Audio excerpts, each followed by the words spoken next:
Good afternoon, and I hereby call the Juvenile Justice Oversight Council to order.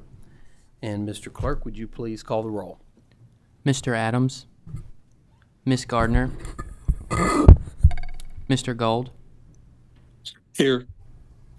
Ms. Walker, Mr. Ward, Ms. Comstock, Ms. Dennis, I was present.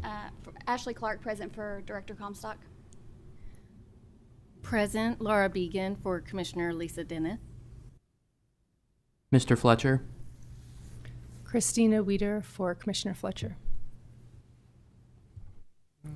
Mr. Jackson, Elsie Berger from Department of Juvenile Justice here for Secretary Jackson and for Commissioner White. Ms. Marks, Stephanie Craycraft here for Commissioner Marks. Mr. Preston, Mr. White, Elsie Berger here for Commissioner White. Senator Carroll, Senator Webb, Representative Bratcher, Here. Representative Herron, Here. Co-Chair Westerfield, Co-Chair Elliott. I'm here. And so we do have a quorum, so we're duly constituted to conduct business. Is there a motion to approve the minutes of the October 31st, 2023 meeting? I'll entertain a motion to approve those minutes. There's a motion. Is there a second? There's a second. All those in favor, please say aye. Aye. Aye. Those opposed, no. And the minutes are approved. I wanted to briefly go over the jurisdiction of the Juvenile Justice Oversight Council. It provides an independent review of the state juvenile justice system and provides recommendations to the General Assembly, and the council shall actively review the implementation of all juvenile justice reforms enacted by the General Assembly, collect and review performance measurement data, and continue to review the juvenile justice system for changes that improve public safety, hold youth accountable, provide outcomes for children and families, and control juvenile justice costs. We do have some new members of this council that I do want to recognize, and that's Keith Jackson, the Secretary of the Justice and Public Safety Cabinet, who replaces Secretary Kerry Harvey. Randy Jackson, the Commissioner of the Department of Juvenile Justice, who replaces former Commissioner Vicki Reed, and Dr. Robbie Fletcher, Commissioner of the Kentucky Department of Education, who replaces Jason Glass. And so the next item is agency updates.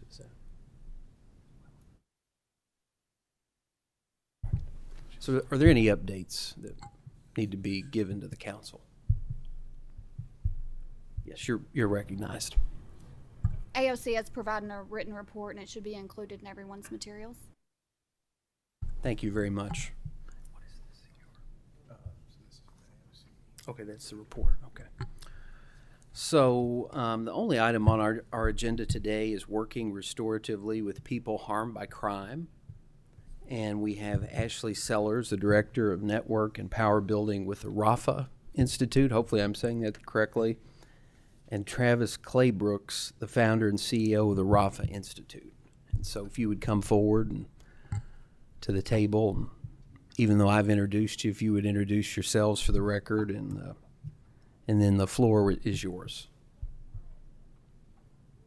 And welcome, and thank you for being here. Thank you for having us. Again, my name is Travis Claybrooks. I'm the CEO at RAFA Institute. And I appreciate you coming in, especially with this being the only item on the agenda. My name is Ashley Sellers, and I am the Director of Network and Power Building. Thank you. Hi, my name is Sharon Ojiboye.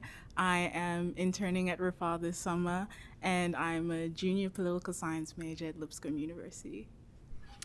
We made Sharon come and sit with us so she could have this experience, and good for her. Once again, thank you so much for inviting us into your space from south of your border. We are in Nashville, Tennessee, doing restorative justice work there, among several other things, and Gratitude to Senator Westerfield for inviting us to come and be with you. Thank you for the work that you do here in Kentucky, specifically around juvenile justice and juvenile justice impact. We ran into Senator Westerfield somewhere way in New Mexico. We were together at the National Council of State Legislators at a convening there, and heard a little bit about what our work is doing in Tennessee, and invited us. And we actually began to build a relationship with him. He began to build a relationship with us, and so here we are in his house today, and with you in his house. I'm just going to share a little bit about what we do. This is primarily informative, just so that you can see and know what's happening.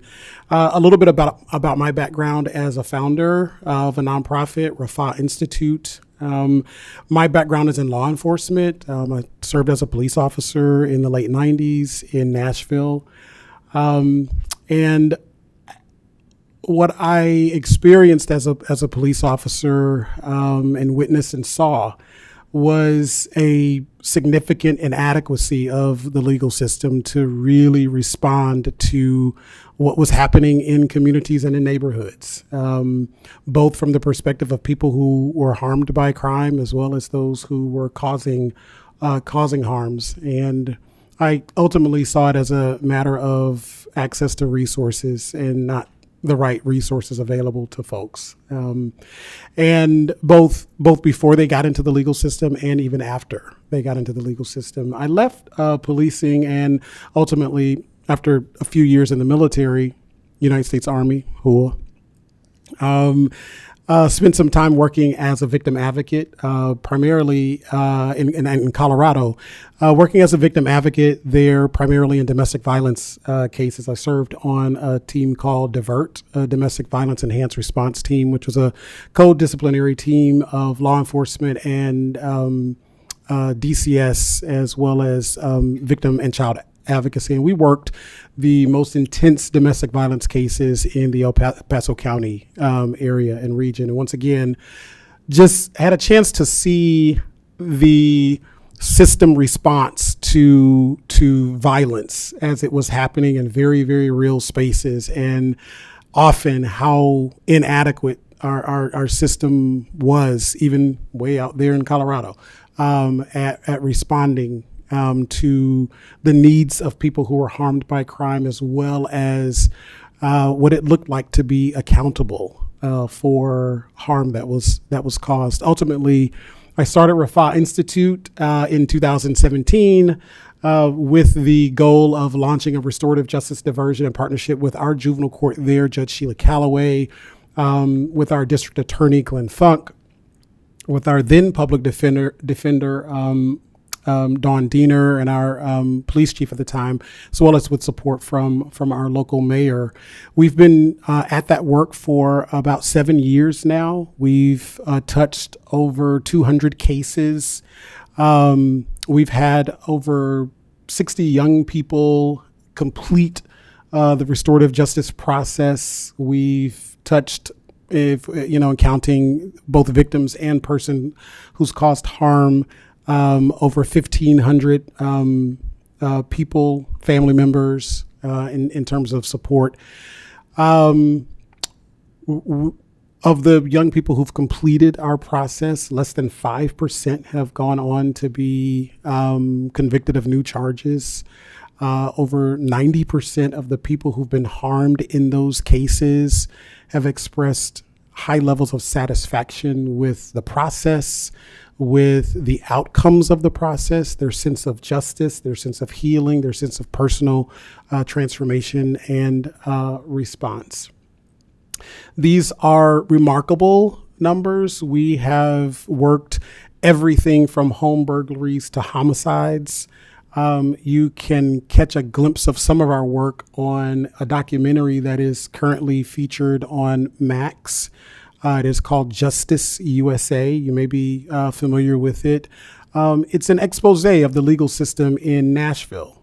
It's a 6-part documentary that tells the story of the legal system in Nashville, Davidson County, gives you a peek into everything from whether you're a judge or a DA or a person who's moving through the system. In episode 6, some of our work is featured there. We had a case where a young 13-year-old is responsible for taking the life of a 78-year-old man, and all of the parties in that case elected to participate in a restorative justice process. And so you get a chance to see that if you choose. We're going to take a few minutes to move through our presentation so that you can just take a little deeper dive into what restorative justice is. What is it?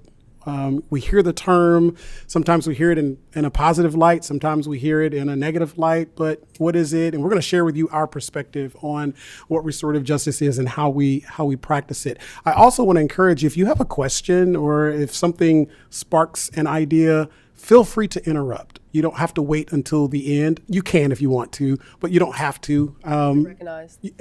You'll be recognized from the floor. Yeah, feel free to hop in and ask your question, and we can answer it on the fly.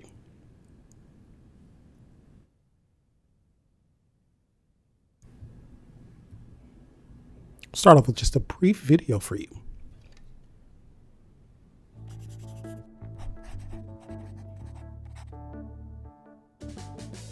More than half of victims of violent crime don't even call the police in the first place. They prefer nothing to everything we have to offer. The vast majority of crime survivors' pain goes unhealed. What the existence of restorative justice means is that we can no longer pretend we don't know what else to do.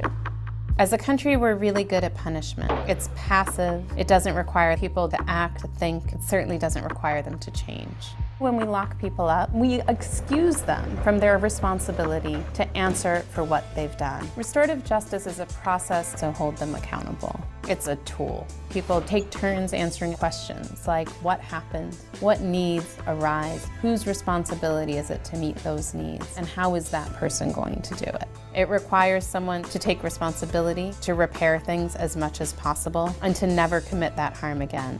This isn't about feeling sorry, it's about doing sorry. Things like go to school, get a job, pay restitution, apologize, do community service.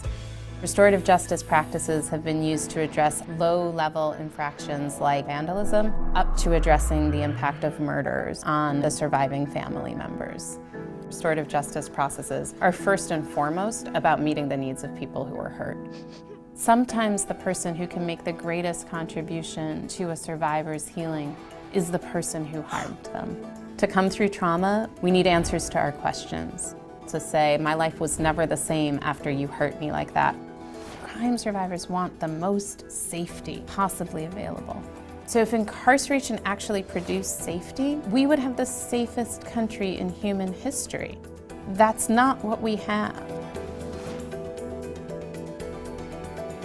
The core drivers of violence are shame, isolation, and inability to meet one's economic needs, and exposure to violence. And we bake those into prisons to try and keep people from committing further violence. Incarceration exposes people to exactly the things that increase the likelihood that they'll go on to harm others. People who are hurt deserve a process that will help them heal. People who are responsible for crime have an obligation to be accountable for that. All of us deserve responses to crime that actually make us safer. Our current criminal justice system doesn't deliver any of those, and restorative justice at its best delivers them all.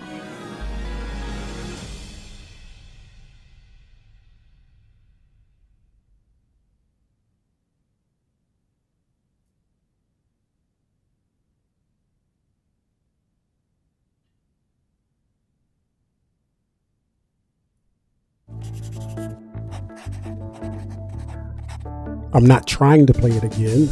More than half So how do we think about restorative justice? How do we think about it as a framework? How do we define it? At Rafa Institute, we think about restorative justice in several frames. It's an ethos, it's a way of thinking that guides a set of practices that produce a series of outcomes. And these outcomes are centered in a few key buckets. Accounting for harm. This is first and foremost. How do we account for harm in ways that are meaningful? And when you hear this term, accounting for harm, I want you to think about it really in a financial way, like an accountant would think about accounting. If the state finance director or if the treasurer or the accountant in your business came to you and said, we're going to round all the financials. We're going to round it to the nearest $10,000. What would you say to your accountant? You'd probably say you need to get a new job. What do you mean we're going to round it to the nearest $10,000? No, we need to account for all of the dollars. We need to account for all of the pennies. We need to know everything that came in. We need to know everything that went out. When we think about what happens with harm when it happens and how we respond to it, most states, Tennessee included, simply rounds the harm to the nearest law. We round it to the nearest TCA code, right? What law was broken and what are we to do in response to that? There's a punishment that's associated with that. But very rarely, almost never, does the legal response adequately account for the actual impact of the harm on the person who was harmed. Very rarely are there processes that invite the person who has been harmed to name all the pennies of the harm as they've experienced it, psychologically, physically, socially, and emotionally, in terms of their relationships with other people.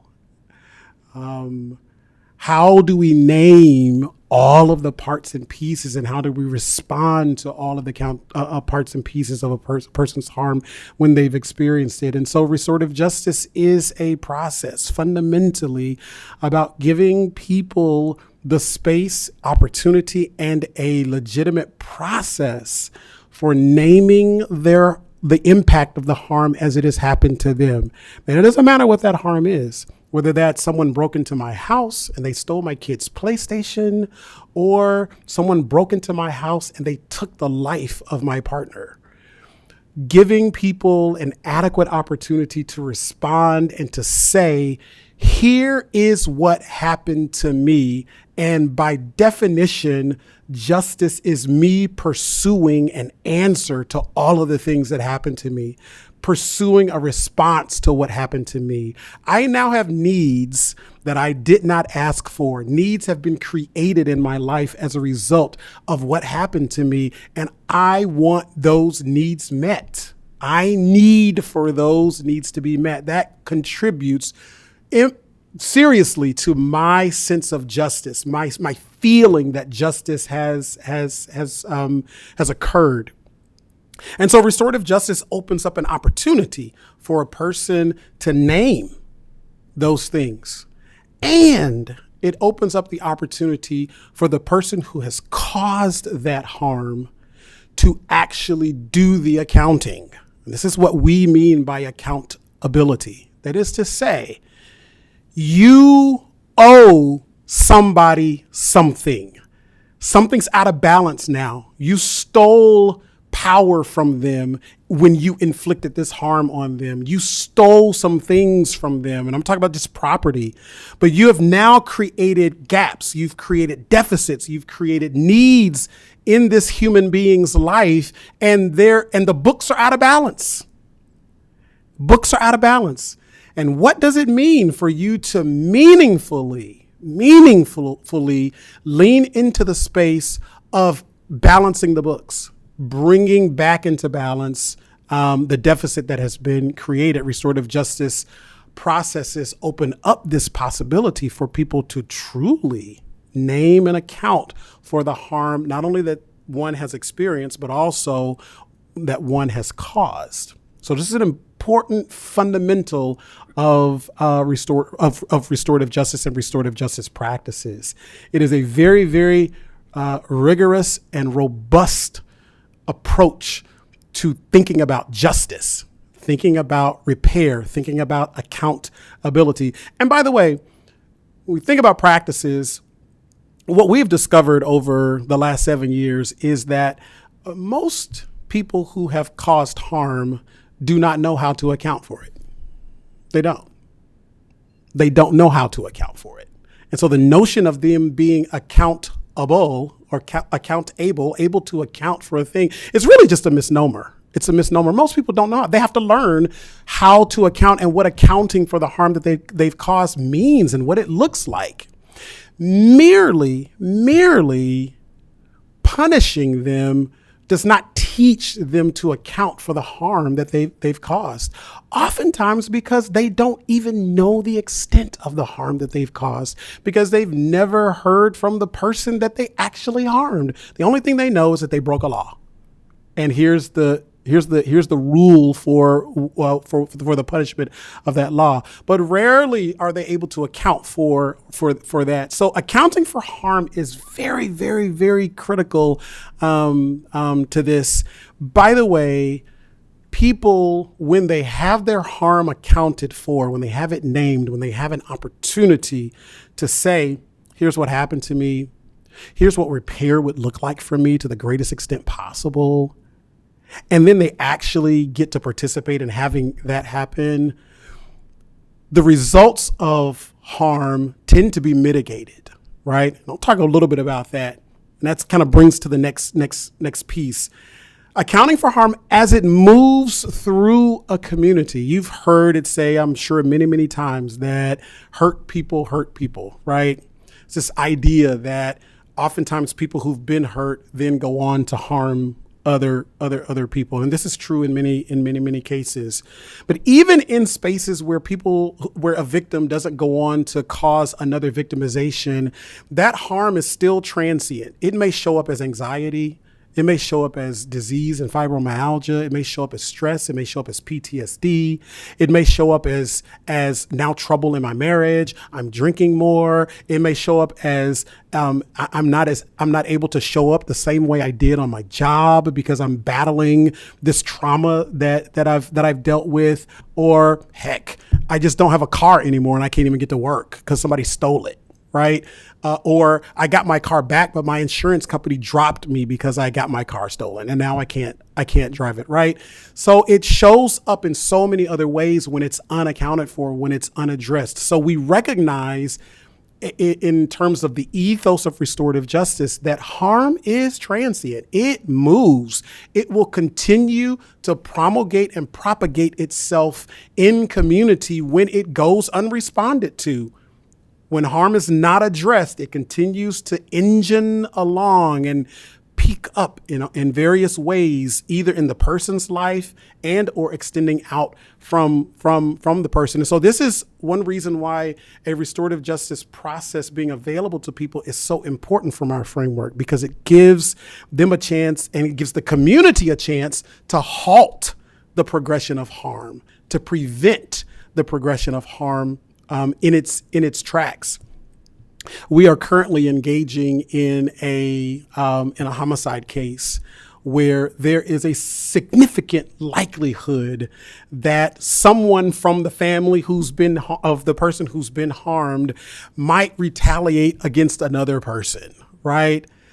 A restorative justice process can actually pull all of that stuff in and give different outlets, different ways for people to process their anger, to process their need for vindication, to process their desire to have an eye for the eye that was taken from me and a tooth for the tooth that was taken from me, right? Those are legitimate needs.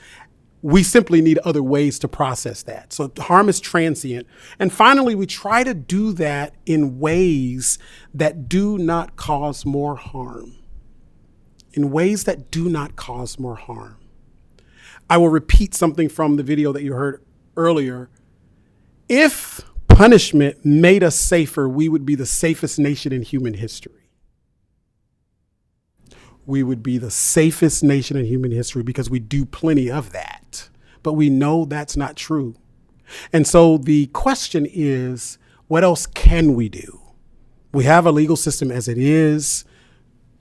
Are there other options? What are the options if we don't put people in jail, or if we don't incarcerate them, if we don't put them on probation, or if we don't punish them?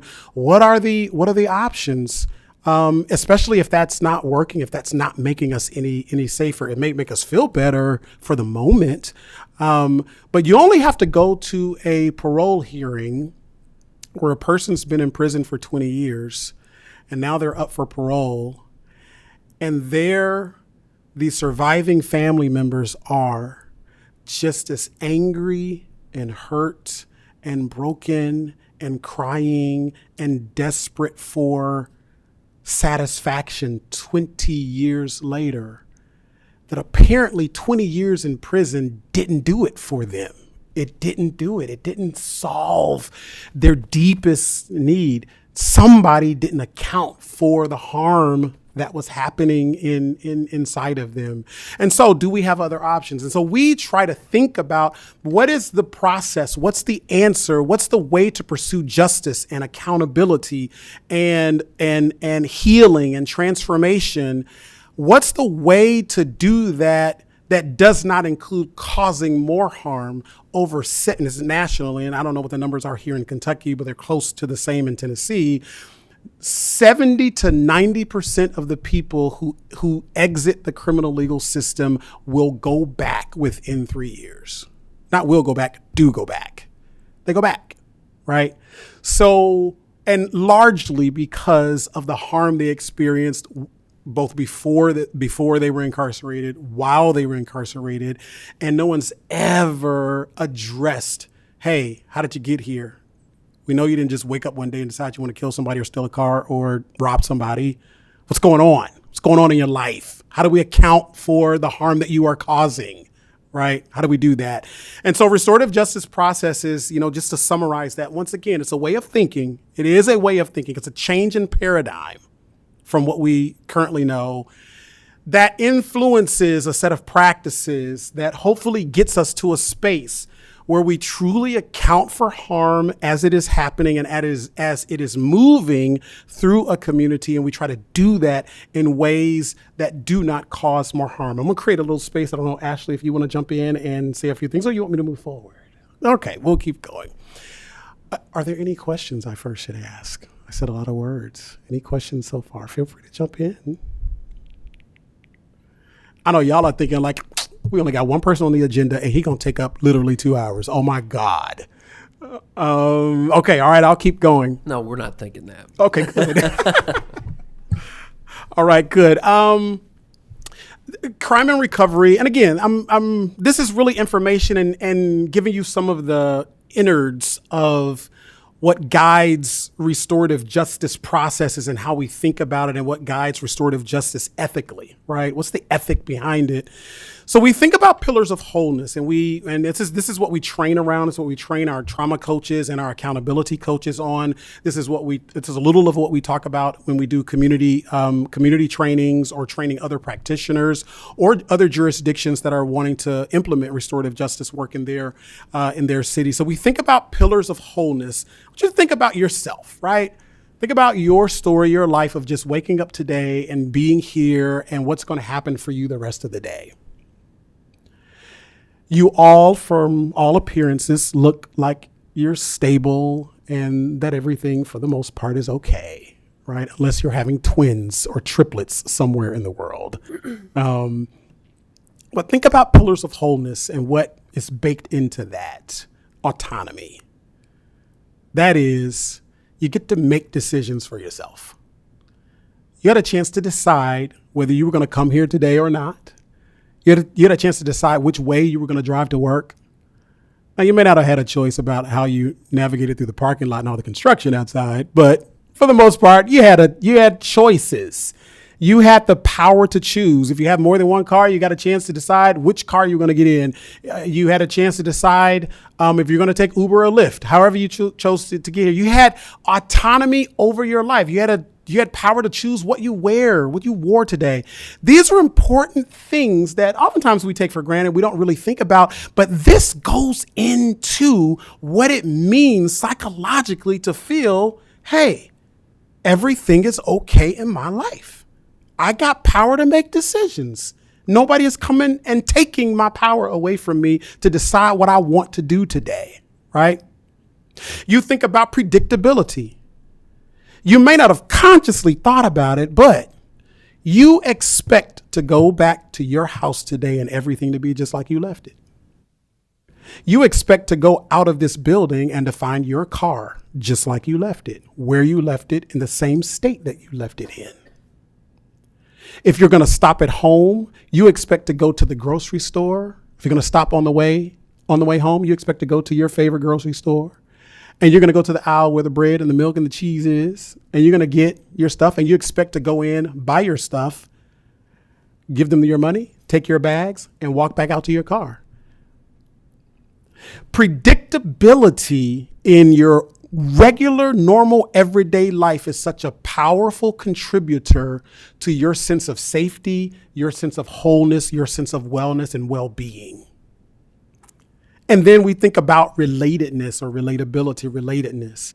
When you go to your favorite store, you probably expect to see your favorite cashier. In fact, you might stand in line just a little bit longer to go to your favorite cashier, right? You expect the people who you're sitting next to you today, to be peaceful. You're not expecting anyone to be at odds with you or to punch you in the face, or you expect to have a good relationship with the people around you and the things and the places around you. These are important contributors to our sense of wholeness, stability, safety, justice, and that everything is all right. When a crime happens, these three things most fundamentally are radically disrupted. We teach that when any crime happens against a person, at least two crimes have taken place. Always. It doesn't matter what the primary crime is, a robbery or a theft has also taken place. I mentioned it earlier. If you go outside and you discover that your car is not there and that someone has stolen your car, the very first thing that was stolen from you was your autonomy. Because you did not give permission for somebody to get into your car and drive off with it. And there's a sense of violation that you can't help but feel that's beyond the property that's missing. How dare somebody get into my vehicle without my permission and think that they could just drive off with it? There's a psychological torture that begins to accompany the fact that your property was stolen. It's that your power was taken away. Somebody did more than just take your property. They stole your autonomy, how you were going to get home today. We were working a car theft case. A man had his brand new BMW stolen out of his driveway. And kids from the neighborhood stole his car. He says that the first thing he thought about was, because he went out to get in his car, how is my daughter going to get home from school? That's what was torturing him in the moment. How am I going to get he's a single dad. How am I going to get my daughter from school? I don't know how that's going to happen.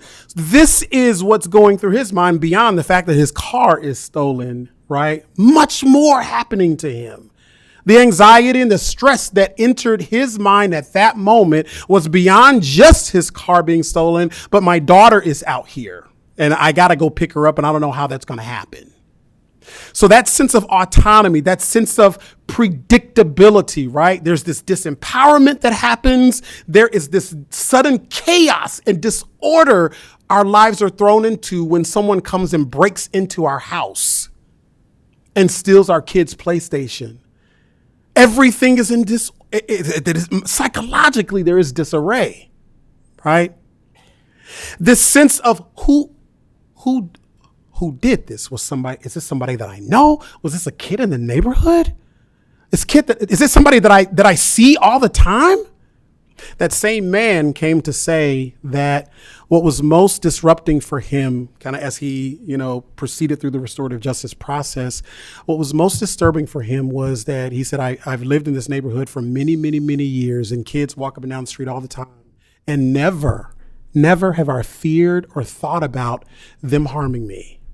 And now I'm angry that whenever I see a pack of kids walking down the street, the first thing I think about, what are they up to? Where's my stuff? Are my doors locked? And he hates the fact that he can't relate to those kids that they're just innocent kids walking down the street and they're not going to bother anybody. He can't relate to them that way anymore. He didn't even know the kids. This new group of kids or that person walking down the street, he can't relate to them the same way. That was very, very disturbing for him. The people who were murdered in a grocery store in Buffalo, New York, their sense of relation to not just that store, but can you imagine how it feels for them to think about going to any grocery store anymore?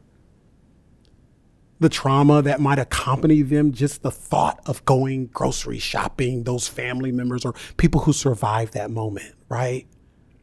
So our sense of relatedness gets disrupted. And what restorative justice processes invite people into, especially victims of crime, it invites them into a space where their voice is elevated to be able to name that it was more than just a car that got stolen. It's more. More happened to me than just a car. They get to say it, they get to name it, and they get to have it accounted for. That my sense of safety has been disrupted, and I get a chance now to pursue, what does it look like for me to be safe again? To feel safe again? What do I need? What do I need? And guess what? It's unique for everybody. It's unique for everybody. You can't just write it in a legal statute that this works for everybody. Restorative justice practices is nimble enough to respond to your needs and your needs and your needs and your needs and your needs and yours too, right? And the sense of compassion and solidarity that facilitators bring into the space. So many times we've heard it time and time again.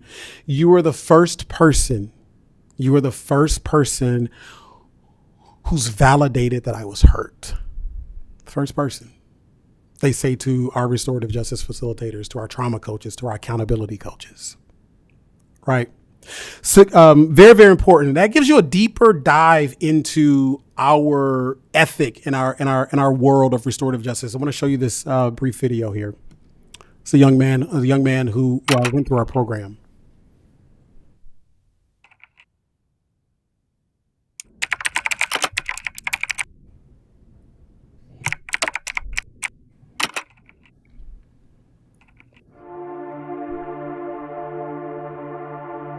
Tell me what your name is. My name is Quentin Perkins. This is me and my older sister, Portia. We grew up in a house on Cleveland Street. When I grew up, I wanted to be a race car driver, to be honest. I wanted to drive for NASCAR.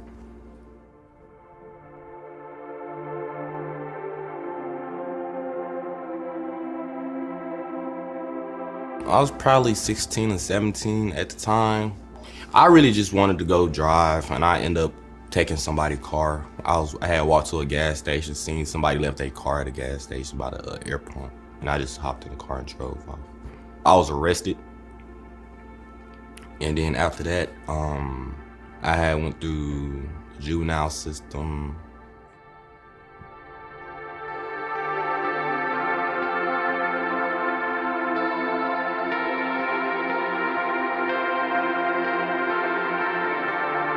I had met Travis afterwards. They broke it down to me how stuff was gonna go, saying that I would be able to meet with the victim and be able to apologize to him and speak to him. I was just able to apologize to him and his family. Just knowing that he actually cared and actually forgave me, the way he looked at me and the way he treated me, he wanted me to do better and keep going farther and be a better person. How did Rafard change my life? It opened my eyes. I don't have to be doing the bad stuff. I can be doing better in life.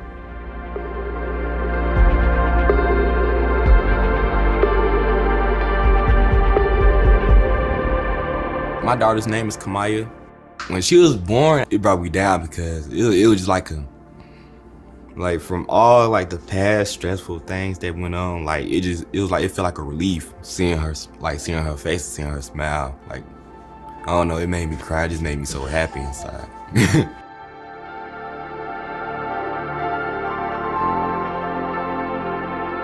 I want her dreams to be what she actually dreamed and what she want to do. Like, if she want to be a nurse, she could be a nurse. If she want to be a teacher, she can be a teacher. It's whatever she want to do. And also, I do have a son on the way. So I'm gonna be a father to a son. So I gotta teach him, because I don't want him to go through things that I went through at a young age. Like, I don't want to feel like I'm failing them at all or letting them down.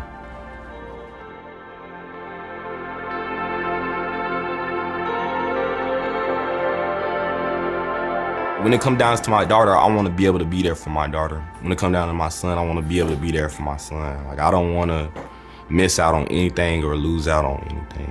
I'm trying to be the best person I can be, best father I can be, and be there for my kids.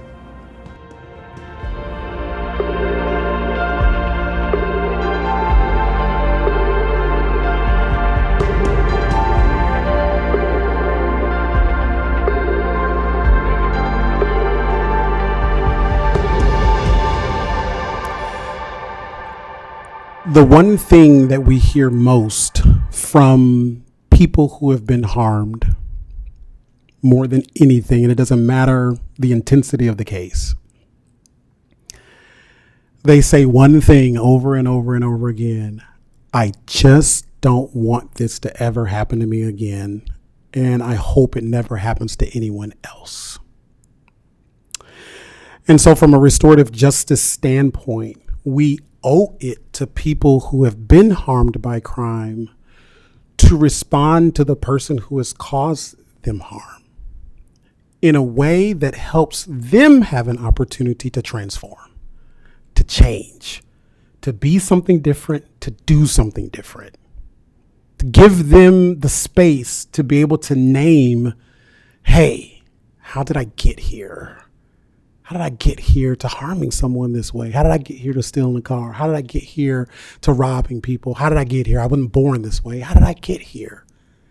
And then how do I get from here to a better space, to a different space, to where I'm not doing this? We owe that to people who have been harmed. We owe them that dignity and that respect to the fact that that was thrust upon them was somebody who hurt them. And so that is another important part of a restorative justice process. It opens up the gateway for people who have caused harm to be able to unpack how they got here, what's going on in their life, what's happening with your housing, what's happening with your mental health, what's happening with your group of friends that you're choosing to hang around, what's going on, what's your story, and where is that going to end you? Where is that going to land you? And is that where you want to land? Is that where you want to end? Okay, so what are you dreaming? What dreams are unresponded to and unrealized in your life? And then let's create a pathway to get there, right? Let's create a pathway to get there. And by the way, on the way on that pathway is an opportunity for you, if everyone so chooses, for you to stop by the door of the person who you harmed and make it right. That's a first step that you can make. And what we see oftentimes is when young people get a chance, in particular, but humans in general, when they get a chance to get into space where people who've been harmed want to be there, and they get a chance to hear, this is how you hurt me. Like, this is what it meant. Let me tell you about it. Let me name for you all the pennies of my hurt. Not just the round it to the nearest 10,000, but let me tell you about all the pennies. And when they get a chance to hear that, one, they so often identify with it because they themselves have experienced a lot of hurt. We ain't met a kid who's come through our program who has not experienced a bunch of trauma that has been inflicted upon them from somebody else, and it never got addressed. we had a young girl, a young 17-year-old girl in our program who was involved in stealing a woman's minivan. And she met with us at a Waffle House in Rutherford County. And she had just gotten off of work. She was working an overnight shift at a local manufacturing plant. And Ashley and I met with her, and as a part of, the pre-work in the restorative justice process. And we were working in this space of, one of the things that we try to help people do is to acknowledge the harm, just to name, I hurt somebody, to just say it, right? To name a little bit of the way that they feel like they hurt somebody. And she was having trouble in this space. She was having trouble naming it. She was having trouble saying it. And she began to weep. She began to weep, and we paused. And Ashley said to her, "Do you want to talk about why you're crying?" And she eventually pulled herself together enough to be able to look at us and say, and I'm going to quote her, and there's an expletive in her quote, if you will allow me to share that with you. She said, "Why should I care about how she felt when nobody gave a fuck about me when I was getting jumped at school every day?" And it instantly dawned on us that she was having trouble empathizing with the woman whose car she stole because no one had empathized with the trauma and pain that she had experienced. It was hard for her to make that leap. Why should she care when no one else cared for her? What does care look like? What does it mean to care about somebody else? Nobody cares about me. And so we paused and began to spend several hours in our next meetings addressing the trauma that she had experienced from getting jumped at school, which is how she ended up hanging with a group of boys who were out stealing cars because she found safety with them. Nobody was jumping her anymore when she was hanging out with these boys now, right? So she gets into a little gang for safety. She's tired of getting jumped at school, right? But once that got named, she instantly was able to then emotionally and psychologically move into a space to where she could get down with the woman whose car she stole. This is the kind of transformative work, and that's deep work. That's not quick work. It's not fast. It doesn't happen instantly. That takes time to move through, and it takes relationship to move through. And restorative justice processes give us an opportunity to actually dive that deep into that story. That young lady has gone on. She ended up getting a job during COVID. One of the things that when she met with her person, "I want you to pay me $1,000 back because that's what it took me to clean my car out and to replace some things that were missing." She got a job during COVID, lost one and got another one, and she paid back $100 a month for 10 months straight until she got that $1,000 paid. And she's gone on to be fine. She's not gotten into any more trouble. She's probably 20, 22 years old now. But it is also about responding to people who cause harm in meaningful ways, where transformation is the outcome, where change is the outcome. This is why our recidivism rates are less than 5%. Out of almost 70 kids, we've only had 2 be convicted of new charges. 2. It's because we do that deep work. So there are answers, there are responses, there are ways that we can do this if we open up our imagination. Howard Zehr, one of our foremost thinkers around restorative justice in the country, says, whether we have harmed or have caused harm, whether we have been harmed or have caused harm, the journey from brokenness and isolation to transcendence and belonging requires that we re-narrate our stories so that they are no longer just about shame and humiliation, but ultimately about dignity and triumph.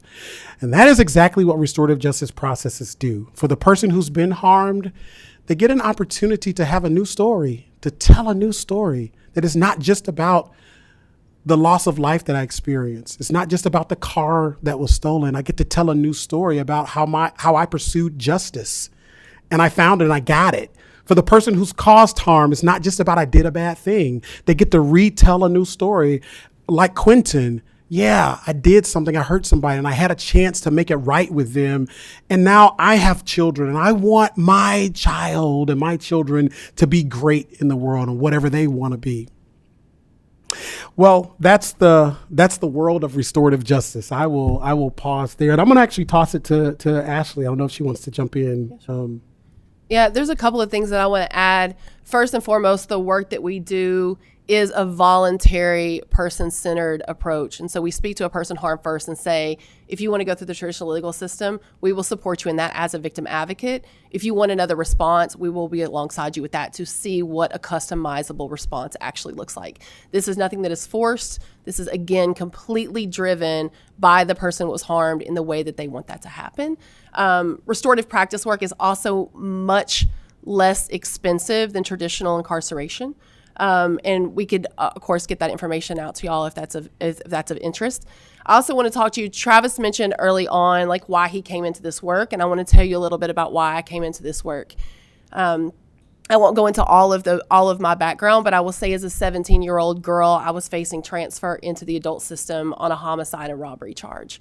This was a homicide and robbery that I did not commit. It was also a space where I didn't have a lot of faith in the police because of other things that had happened in my life, and so I didn't say anything to anyone in fear that I was going to be put back in the same positions that had caused a lot of trauma that had happened in my life. I went into solitary confinement. I was in jail in different levels of solitary for several years and eventually went into the courtroom. No one had ever had a conversation with me about a victim story or a person harmed story or who had lost something or how to account for something or what the impact of any of my decisions or my indecisiveness had done to anyone. And there was a couple that stood up and started talking about what a horrible human being I was, that I did not deserve to be free, that I deserved to spend the rest of my life in prison. And I am sure that there are moments that each of us may have thought something similar to that. And because I didn't know how the process worked, I raised my hand and I asked to speak with them. And of course, the courtroom erupted because that's not something you're allowed to do if you don't know. Right?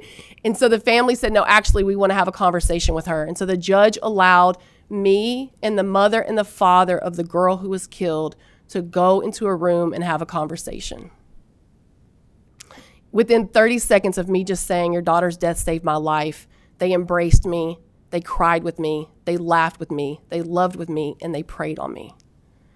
They did not care how much harm I had experienced being a young child in a facility, in solitary confinement, away from everyone, with male officers and me not knowing any policies or procedures. Nobody said she didn't experience enough harm in there. She didn't spend enough time in solitary confinement. She didn't see the light. She didn't go enough days without seeing the light. She didn't go enough days without having access to shower or food or any of those things. They did not say, we want her to be punished more. What they said was, this girl has not taken any accountability and she has not shown any remorse.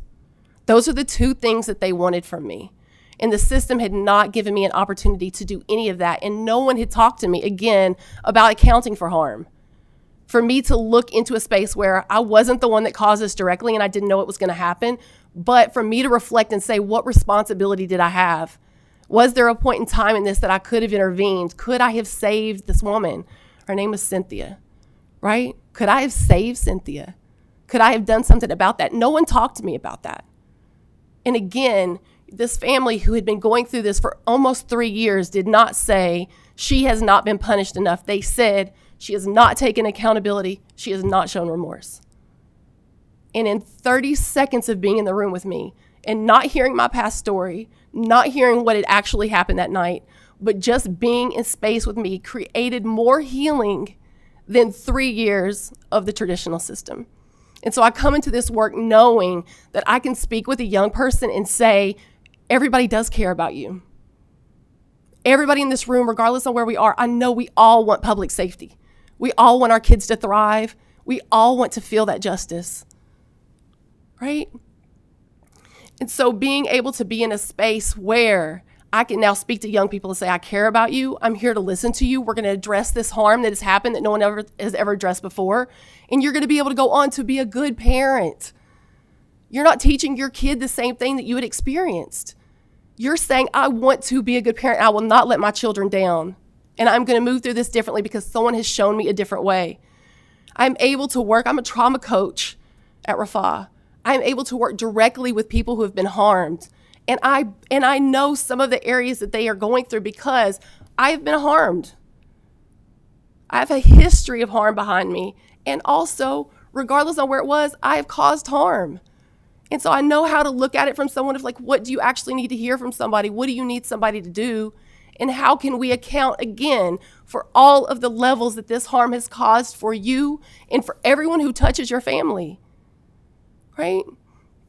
And so we hold a tremendous amount of gratitude again for all of you coming in today, for you allowing us this time, for you being very gracious and listening to what we have to say today. And again, I think if we can just think about the points that we agree on, that is, we all want public safety. We all want our kids to thrive. We all want our communities to thrive.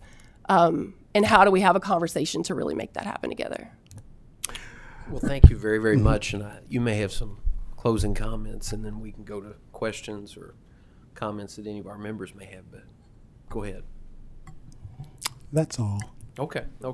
Well, thank you very much. That was a very dynamic, powerful presentation. And I have seen on HBO Max, I haven't watched the documentary, but I will now. And I know Senator Westerfield invited you to be here. And so I'm sorry he couldn't be here today, but he does send his regrets, and we send him and Amanda our well wishes. Does any member have any questions they would like to ask of the panel? Mr. Gold is recognized. Is he on Zoom? And he's on Zoom. Yes, thank you, Mr. Chairman. I've been a prosecutor for 20 years, and we've used victim offender conferencing in Henderson County with regard to juvenile cases for several years. And I can't say it as eloquently as our speakers today did, but I've always referred to it as peace building, because I've seen it be very effective and really restore, just like it says, restore people and relationships in so many ways. We found it to be very effective in the juvenile setting, particularly with things like vandalism, intergenerational assaults, things like that. I do want to underscore that restorative justice, victim offender conferencing, things like that, it is voluntary, but it also does not mean that there are no consequences, and it doesn't always mean that there's no incarceration at all. What it does is it raises the victim's level of participation in what that is to a much higher level. And as a result, we saw victim satisfaction go so much higher than we did with the traditional juvenile justice system. And we also saw recidivism go down. What it does is it humanizes both sides. When a kid feels like I broke a window, they don't know I broke Mrs. Smith's window. Mrs. Smith, who lost her husband last year, and he always took care of things around the house. And when she had to figure out how to fix that window, it brought back all of that pain of her husband being gone. And Mrs. Smith thinks that some kid broke her window, not Kevin, who lives down the street with his aunt and uncle because his mother and father aren't in the picture or something like that, broke my window. When we have those victim offender conferences and people are able to connect with each other in real ways, they both get humanized so much more, and it creates a better long-term solution. And you can find restorative justice concepts in every religious tradition. Matthew, Luke, second epistle to Paul, from Paul to the Corinthians. You find it everywhere for a reason. It's in Native communities. It's in every religious tradition because it works. It's something that is time tested and works. And I think it does not work in every case, but there are so many cases where it can be a very necessary tool. to build that peace within our community. So I just want to thank our speakers today for talking about it. And I encourage the rest of the council to learn more about restorative justice and find ways where we can replicate that across the state as much as possible. Thank you. Thank you. I had a question about what is the length of the program for a juvenile who comes in, and I know you've referenced your program. Is there an average time that? Yeah, that's a really good question. So there is no average time. Our accountability and restoration conferencing, which is designed to respond to more intensely violent cases, that is a minimum of 12 months. That's a minimum of 12-month engagement. And starting off, that's 5 days a week. And of course, that titrates over time. On some of the lower level cases, it depends. Depends on, several factors. We know that when a young person comes in that is in the child services world, those cases tend to go longer just because there are a lot more dynamics around instability that are present, a lot more pieces to work through. Because again, it is more than just, come sit down with the person whose car you stole, but it's about, hey, what's all going on in your life, right? But it also depends on the person who's been harmed. Folks who, especially in aggravated burglary cases where someone's had their home broken into, what we hear frequently from people who've had their home broken into more than many other cases is that these kinds of cases psychologically and emotionally feel more closely related to things like rape and sexual assault, because you have entered the most intimate parts and space of their life, and there are much tougher cases to move through, even though there hasn't been a physically violent thing. But these ag burglary cases can tend to be longer cases as well. Usually on the car theft cases, they can be shorter, especially if a young person's kind of quickly into the space of, yeah, I really messed up, I shouldn't have done that, versus still out there just kind of wilding out and having to track them down and so forth and so on. But it can be 4 months, 6 months, 9 months, 12 months. It just depends. And if I could add something as well. So we also provide just community response, right? So none of the families that we have served do we say like, okay, your time is up, you have graduated, you are done. We continue to say like, anytime you need something, please reach out to us. We have had victims who have reached out. Travis just recently went to a baby shower for the grandchild of one of our people harmed, right? Quentin's grandmother passed. They reached out to us and asked me to go to the funeral and allowed us to sit on the front row. And the honor that it is for somebody to say, I have family and friends in this room, but you are the person that I am choosing to sit on this front row with me and support me while I'm mourning this thing in my life. I think speaks a little bit to the impact and the relationships that we build, and that it is everlasting, and it is not programmatic in that way. Thank you. Representative Herron is recognized. Thank you, Mr. Chair, and thank you all for your presentation and taking some time, on a Friday to be here in Frankfurt with us. And I have always supported restorative justice practices and programs, and so it makes me very happy that you all are here. And this past year, we put some provisions and legislation around restorative justice where I believe that most of our counties will be putting together some restorative justice councils. So hopefully we will be seeing more of this throughout the state as it relates to our young people. But I do have two questions. How do you all determine which cases you all take? Does the courts bring those to you all? Do victims come? What does that process look like? That is the first question I have. And then the second question, as we are rolling out these restorative justice councils across the state, what type of advice or things can you give to us to ensure that we are doing that with fidelity, and that we are including not just our institutions and systems, but community, because as you stated, it is the community members who help with those relationships with the victims and the perpetrators. Yeah, absolutely. So I would say for the first question, so we are huge on partnerships. We are not trying to do anything by ourselves. We have a partnership with our juvenile court judge, with our DA, with our police department, with our public defender's office, with our victim advocates. We have victim advocates that actually take cases alongside us, depending upon what the harm is. So we are very much in a space of none of us can do this by ourselves. What skills do you have, and how do we come together to do this?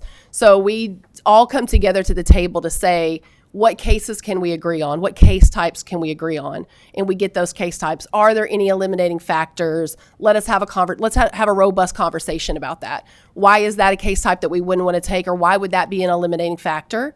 I think at some point somebody said if a kid is in DCS, we don't need to take that case. And I think there was a whole conversation about, no, actually that kid probably needs us more than some of our other young people, right? And so being able to really formulate together with your partners what are the case types that we would be taking, having robust conversation around if there are eliminating factors and how do we come to an agreement on that.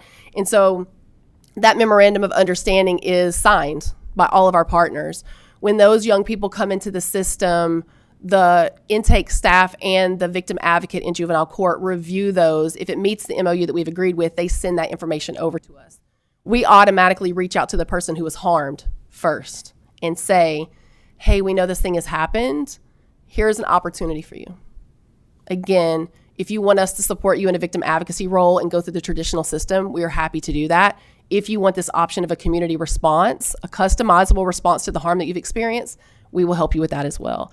If they choose the latter, the secondary, then we would reach out to a young person and their family to say, here is an opportunity for you, right? And if a young person decides they don't want to be a part of this case would go back to the system as well. And so it doesn't really like take a step. It just pauses kind of in this space of gauging people's interest and then would proceed forward in one way or another. As far as the second part, first and foremost, if there's any way that we can be available to you, we are happy to do that. If there's anything that we know, we are happy to continue to be in that space. I think things that have been really important to us is that everyone has a different definition of restorative justice. Travis went over our definition. We have some people who are saying restorative justice in our communities that we don't necessarily agree with. And so I think it is like finding how you're going to define it and finding the people that can live to that ethos and actually move that through a community. This is not, I'm only going to do this while I'm at work. This is the conversation that I'm having with my child, right? The conversation that I'm having with my spouse, the conversation that I'm having in my own communities when I do something stupid, right? So being able to have something that you live, that is a living thing. I think it is identifying the young leaders in the communities to say, how does this work, and how do you provide leadership in this space? How do we elevate their voices? I think there has to be a victim advocate in that space that is really leading that work as well.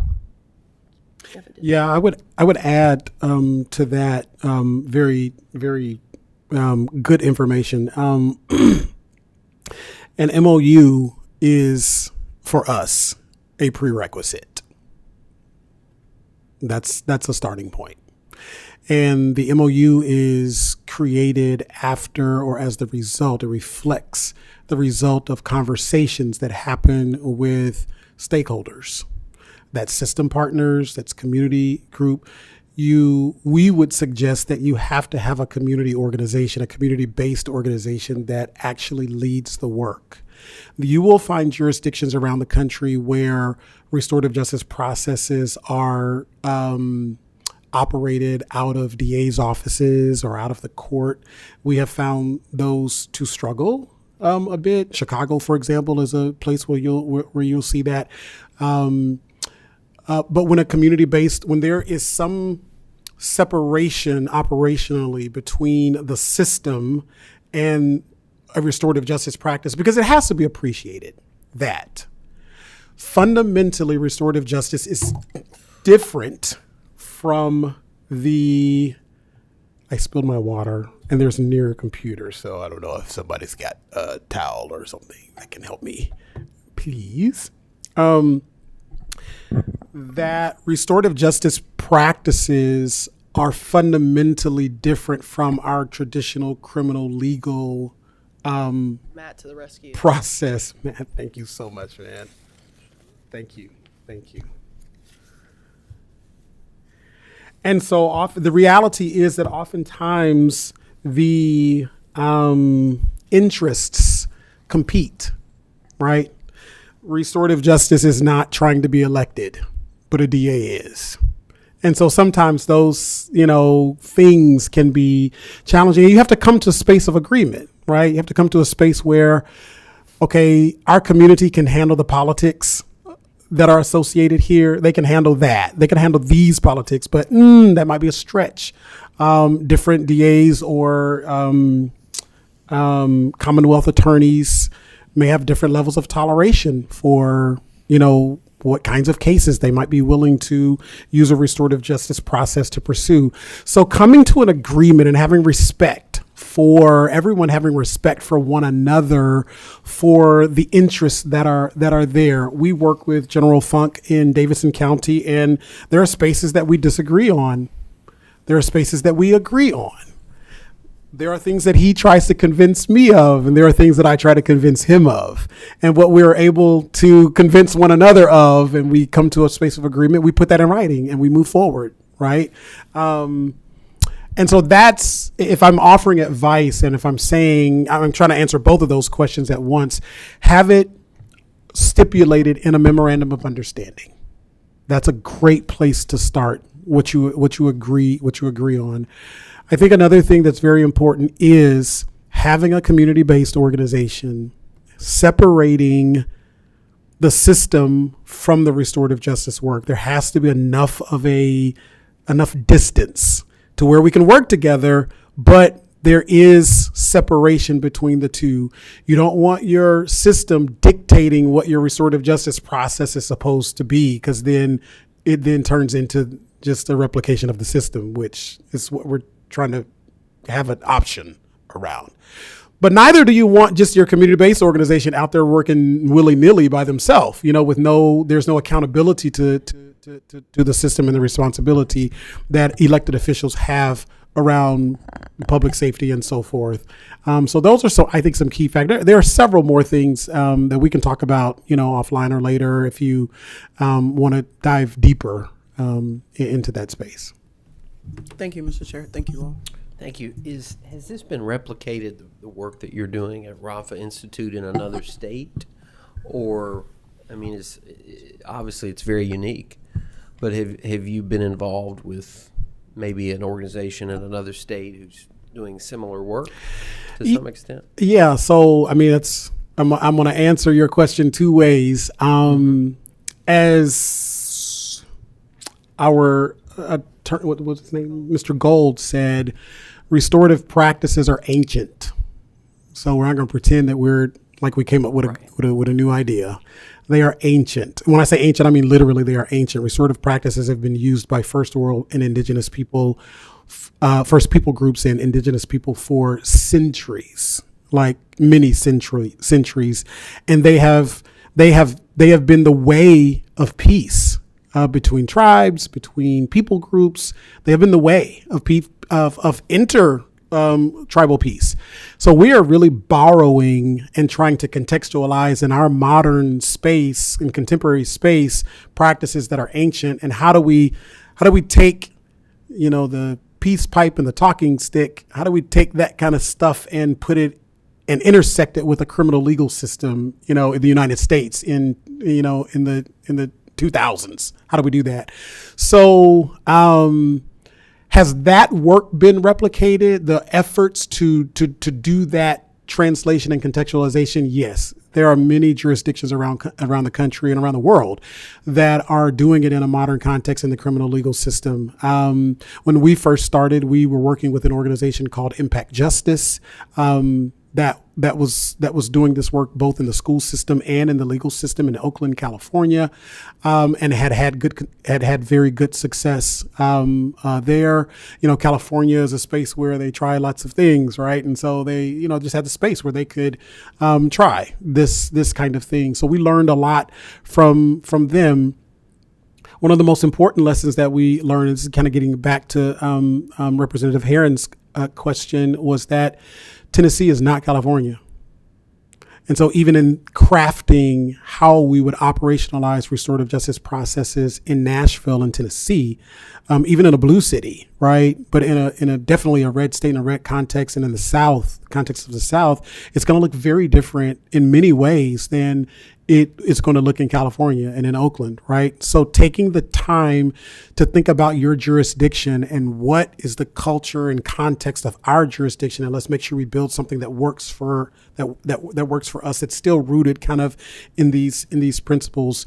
So yes, there are folks in Philly and folks in Florida and folks in Arlington, Virginia. We worked with them to get their program started. We're working with a colleague at the University of North Alabama right now to launch a pilot, and we've actually met with their juvenile court judge and their juvenile court DA in Lauderdale County, Alabama, to think about what it looks like to have this there.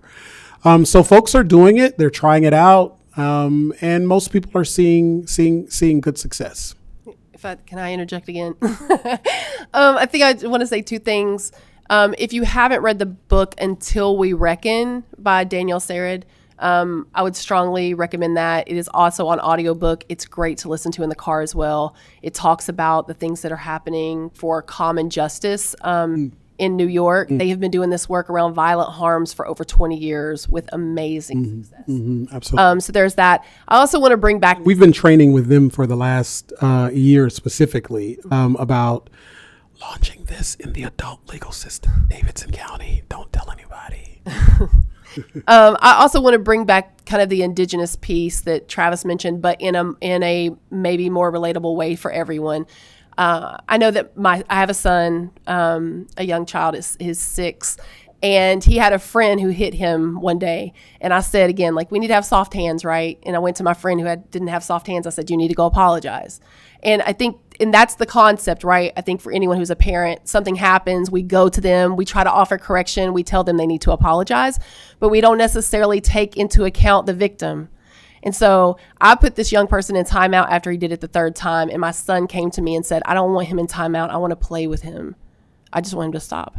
And so I think it is, again, in our traditional sense, we all try to do that. We all look to our peer to say, you need to offer some level of correction, but it's very rare that we actually go to the person who was harmed to say, what is it that you need from this person? I did not go, as a practitioner who does victim advocacy, I did not go to my child to say, what is it that you need from this person that keeps hitting you?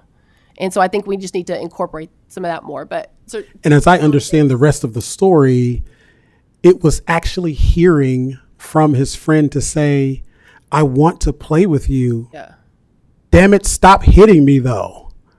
That actually got him to quit. My kid didn't say that. My kid doesn't have a potty mouth. Right, sorry. Well, thank you. Does any other member have any questions or comments? Yes, you're recognized. Good afternoon. I have a couple of questions.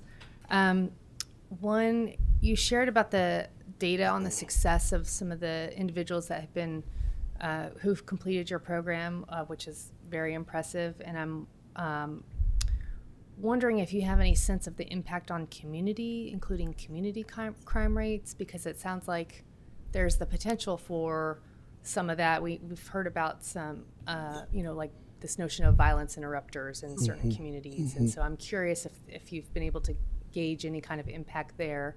So that's my first question. And the second question is for the youth who are unable to be fully successful in your program. Are there any commonalities around their story that we can learn from? Yeah, excellent questions. We haven't scaled it enough in Davidson County to be able to track community level impact. However,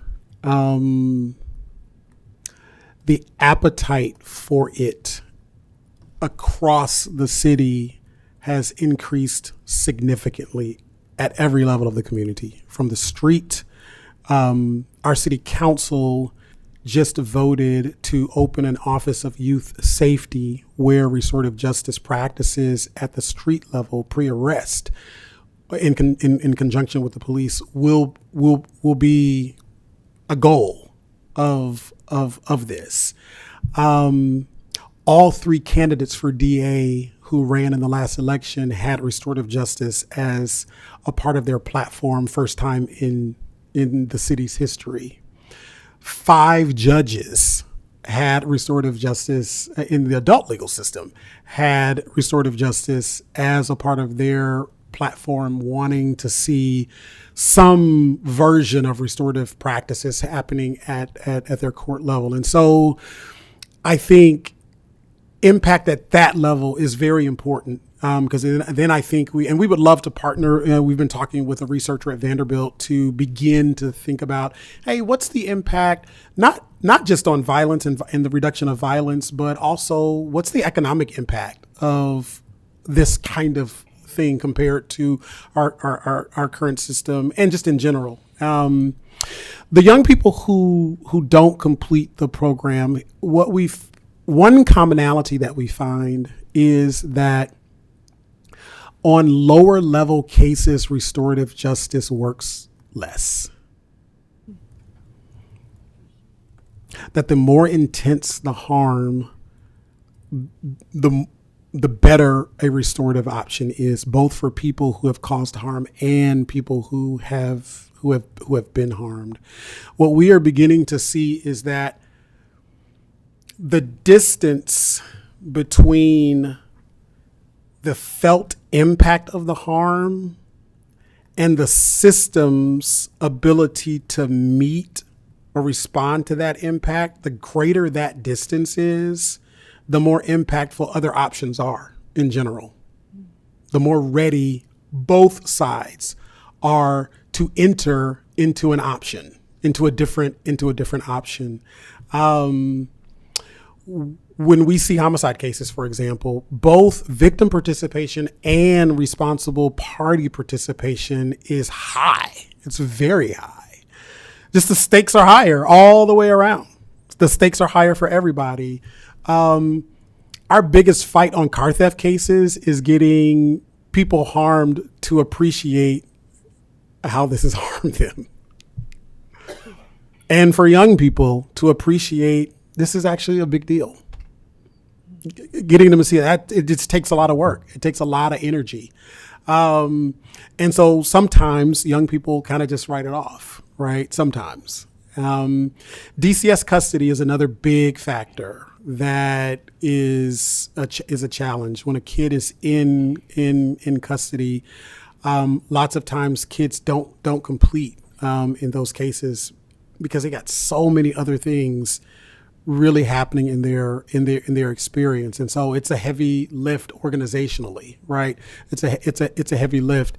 Those are the ones that we spend lots of time on, spend lots of energy on, and the data, quite frankly, just isn't as good, right?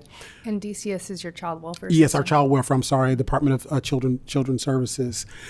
I would say, speaking about data, Representative Herron, thinking about starting this in new jurisdictions.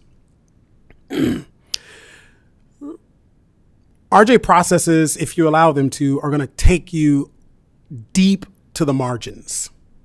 They're going to take you very, very far to the edge. This is where you typically are not going to find programming for kids. You're not going to find programming for victims. You just aren't going to find it. It's the hardest spaces to work in. And so your data is not going to look as awesome.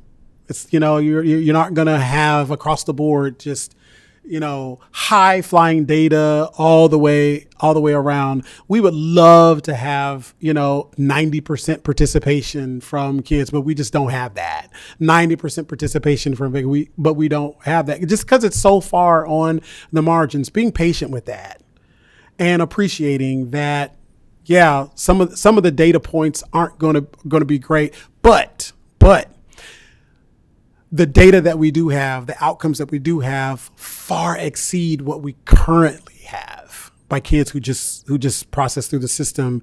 And I mean, at one time, if you look back in say 2015 and earlier in Davidson County Juvenile Court, right, we were having something on the order of 4,000 to 5,000 charges moving through juvenile court, being accounted for about 400 kids. That is, 400 kids are accounting for 4,000 cases. What that tells me is that's a recidivism that's high. Kids are coming through the system multiple times, right? If only 400 kids are accounting for 4,000 of the charges moving through the system, that means on average, one kid is coming into the system per year 10 times. They're returning to the system 10 times, right? So our data is way better than that. Is it where we would like to see it? No, but it's way better than that, right? So being patient with that this is a step in the right direction. This is a step in the positive. I'll be short, but if I can add also, I would say, I mean, I've had young people that have vouched for me with other young people that they knew that we were working together and have said this thing. I think that's community. That is public safety, right? That's intervention. That is, hey, you don't know her, but I met her. She will help you, right? You can do this thing. I've had young people say, hey, my brother is like starting to get out of line. Can you please have a conversation with them? That is public safety. That is community building. That is violence interruption. We also, unfortunately, have a lot of people who are missing a parent, whether that is because they aren't present, whether they are incarcerated, or whether they are deceased. And we know the data that says if a young person doesn't have parents, that their likelihood to come in the system is higher. We know that if their parent is incarcerated, the likelihood of them coming into the system is higher. For a young person that we have met that meet one of those three circumstances, for them not to get rearrested, whether we have statistically the data written down, right, formally to say we can connect these things, we know that the data shows that these young people were more prone to come into the system, and they are not. And I would say that another thing that we continued to get repetitively was a question around like how many of our young people had graduated high school. We didn't feel like we could take full responsibility to say that young person graduated because of me, right? But what we did say was we received a young person who was in an alternative school. And the data shows that young people who are in the alternative center are going to be arrested within 3 months of going into that system. And so we had young people that we have a lot of young people who came to us in the alternative center that did not get arrested, that we were able to get back into their school of origin, who have graduated, right? And so I think, again, when we get our researcher on board to be able to say that, because what we can say is that it is likely that the supports that we gave them during that window did not have them arrested within the 3-month period that the data, the number's really high for those alternative center arrests. So yes, I would say that those are all. What was the second question? Because I had some, but Travis was. I talked too long. The youth who maybe weren't so successful when they completed your program. Yeah, so I would say a point of that is trying to figure out what other community organizations are providing resources to these families. We had a young person that we worked with. He was doing really well, and then we got a call that he had been arrested for, is it panhandling here? Where he was standing out with a cup at the college trying to get coins. And when we had a conversation with him and said, hey, like, what is going on? He said, I've been listening to you. Like, I don't want to hurt anyone. I don't want to steal. I don't want to do this, but I am the man of my house. This child was 13. He could not get a regular job. I couldn't take him to Publix. I couldn't take him to these other places, and he was responsible for feeding his household. So he was trying not to cause harm. He wasn't out stealing anything. He was out asking for help the best way that kind of he knew how to.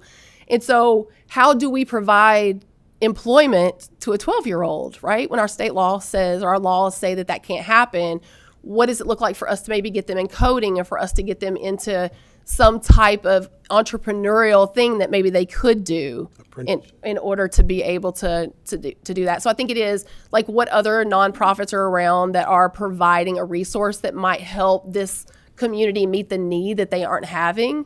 so that there isn't an outlet of going beyond that to try to get the resources that they need. Yeah, you're welcome. Thanks. Mr. Preston, or do you have, go ahead. Well, I think Oh, she's go got ahead. a quick No, please. point. Okay.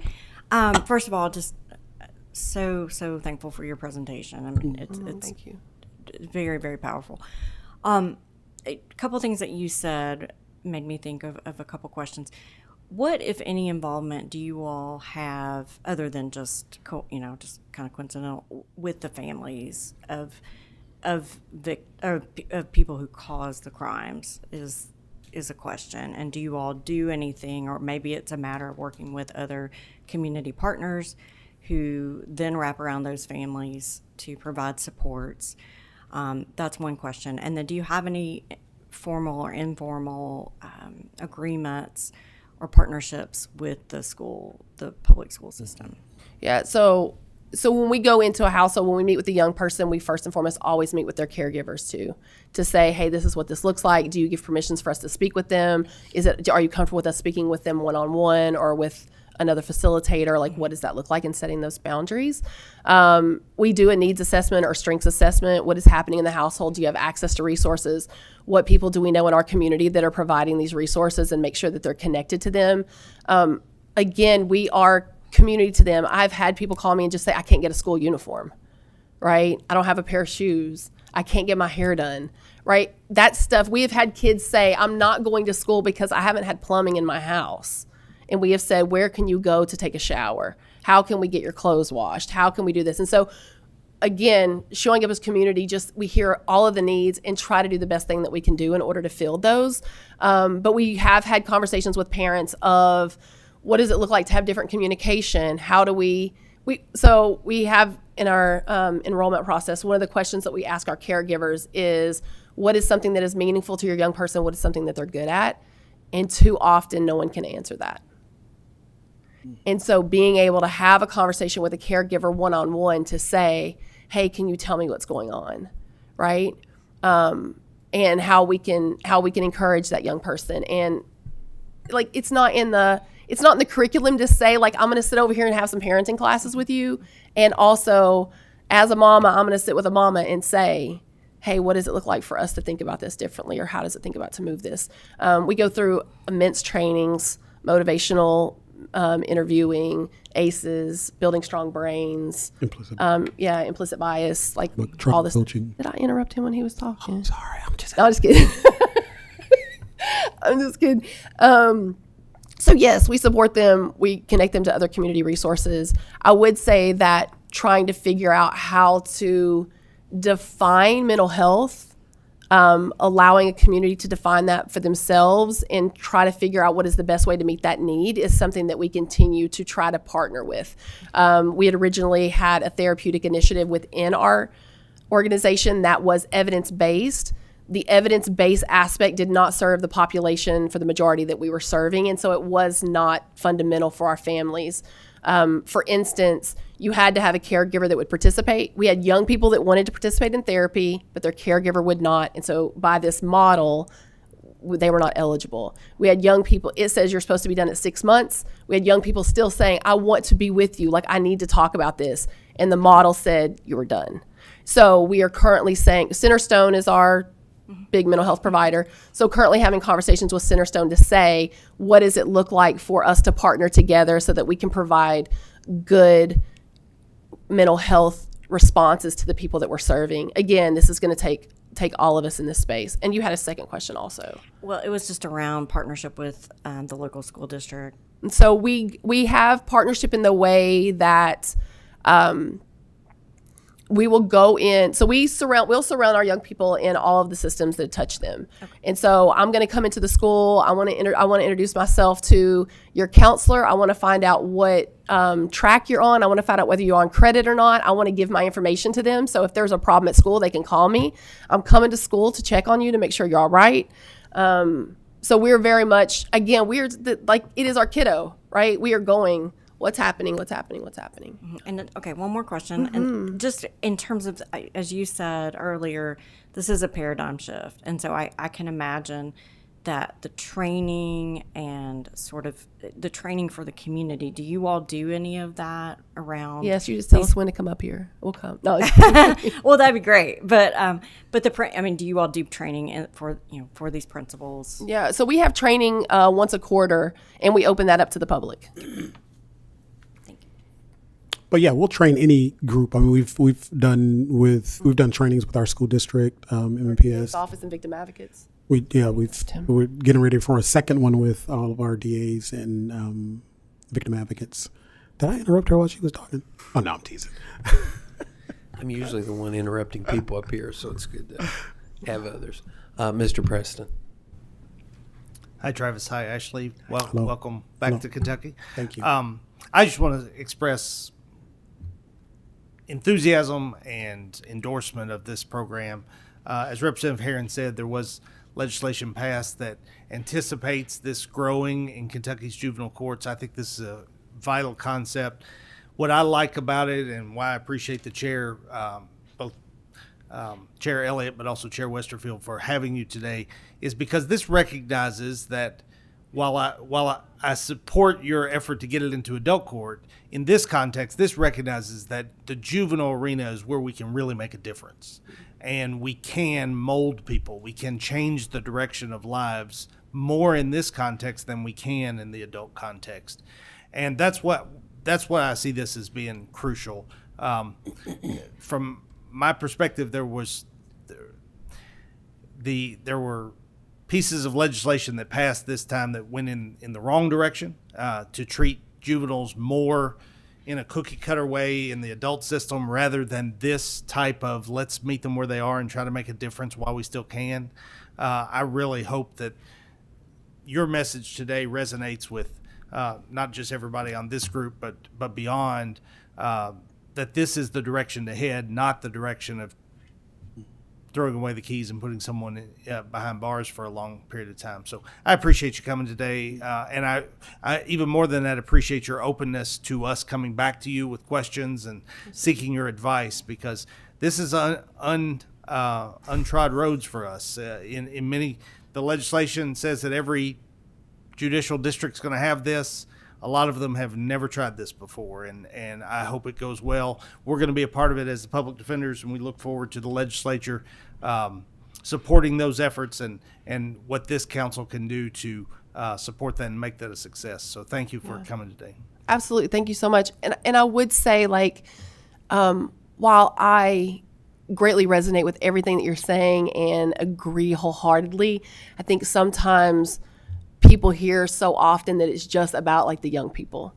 And what we continue to advocate for is we're a victim advocacy organization. Again, you hear repetitively how many people have had harm happen to them that don't report it. That's going to travel, right? That's going to travel, like Travis was talking about. For us to be able to say to a person who's harmed, here is your option. This is your option. And I would say there are other entities that are doing a practice called restorative justice around the nation, and they do not center victims' needs in that space, and they are not as successful as we have been. So I think there is also a narrative shift to say that this youth advocacy is still victim advocacy. And so I hope that resonates very deeply with everyone. And I want to add to that by validating what I'm going to assume is people's efforts to try to solve the problem. We're from Tennessee. There are a lot of legislators that we disagree with. And there are a lot of laws that are being passed in our state that we don't think are healthy for our state, for the people in our state, and they don't address the problem. But recognizing that there are people who are afraid, there are challenges that we are trying to meet. I think as we validate those motives, we would simply say that you have other options than what you are currently thinking is the only option. There are other things that we can do.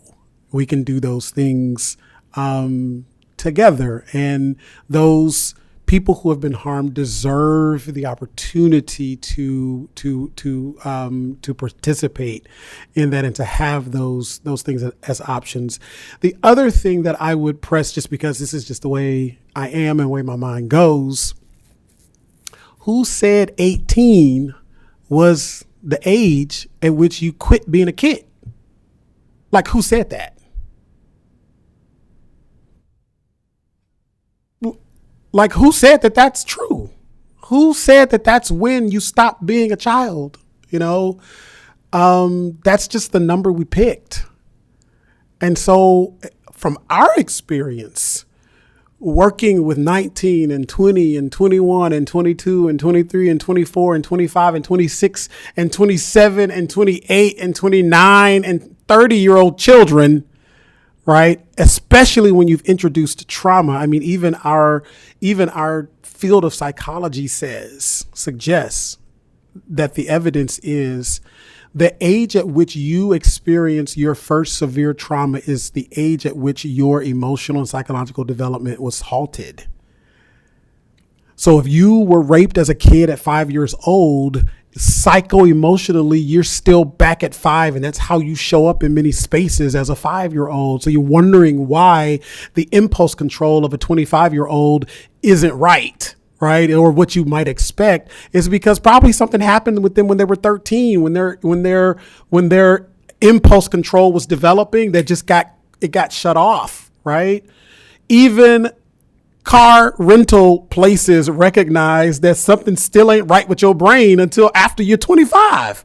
Insurance companies recognize something still not right with your brain until after you're a certain age. And so I think leaning in and appreciating that 18 was just a number we picked. It was just the number we picked. There's nothing scientific about it. And that other countries, we were over in Hamburg, Germany, visiting their juvenile system. They recognize juvenile mindset all the way up to 25 years of age, right? Still are in the juvenile legal system there. And so just pressing forward the notion and the idea that, hey, let's rethink what we've been thinking about juvenile versus adult. Let's just rethink that a little bit. Thank you very, very much. I know Representative Herron and I were at a conference recently where that was a big topic of discussion, actually, with age and brain development. And, what is the appropriate age? And so that's, to she and I, we had an interesting conference and discussion on that topic. So it's very relevant, very relevant. I don't think we have any more questions or comments or anything this afternoon. So we do appreciate your time on a Friday afternoon, and thank you so much for the presentation. We invite you to follow us on social media. There is a webinar coming up. We would love for you to, what's it again? I just said it's on Eventbrite. Oh, go ahead. We can send, I don't know if we can send that, Matt, if we can send that link to you and you could pass it out. But it is going to be a screening of the part of episode 6 that we're in on this vehicular homicide. And then there's going to be a panel following that with Travis, the director of the film, our juvenile court judge. Yeah, so there currently are about 250 people that are registered for that. Many system partners from around the country, both at the state and federal level. DOJ folks will be there. OJJDP folks will be there. So we invite you to please join. We would love to see you there. And again, if there's any way that you all feel like we can support any particular jurisdiction, we're happy to support. Thank you very much.